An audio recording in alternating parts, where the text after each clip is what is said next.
our landing, the landing after my second flight, I'll show you a picture here.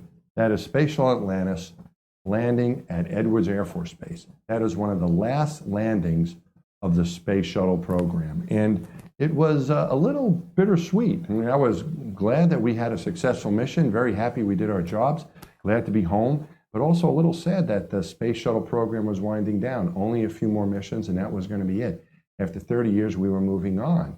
And what the plan was, the change was going to be to go from flying with the Space Shuttle and the Russian Soyuz to exclusively using the Russian Soyuz for a while, and then starting up a new program called the Commercial Crew Program, which was going to be working with private companies like SpaceX to provide launch services to take astronauts to the International Space Station.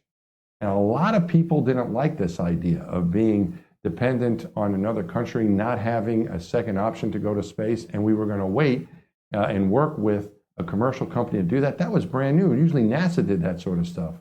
So there was a lot of resistance to this, and people just didn't like it.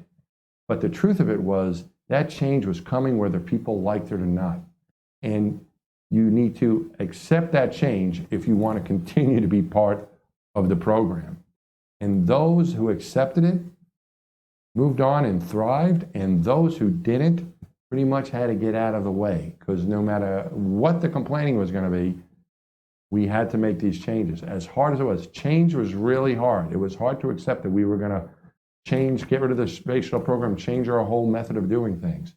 And it was a tough time. But look what's happened. Look what's happened now. Just recently, we've had a launch of the SpaceX vehicle. The crew, 2 crew members, Doug Hurley, Bob Behnken, flying to the space station on the SpaceX vehicle. They returned safely. We have plans to continue to fly that vehicle. So it's a whole new age. And now what we've done is we've gone from a program that is completely dependent on governments to get people to space, where now it's a partnership really between governments and private enterprise. And it opens up the possibilities for space exploration more than we've ever had before. It's a very exciting time. I think this is leading to another golden age of spaceflight, where it's not just governments, but also private companies. And it would have never happened if we did not make the changes from being dependent on the space shuttle to moving forward to working with these private companies. That would have never happened. So as difficult as that change was to accept, it was necessary. And those who accepted it have done really well. Change is going to happen.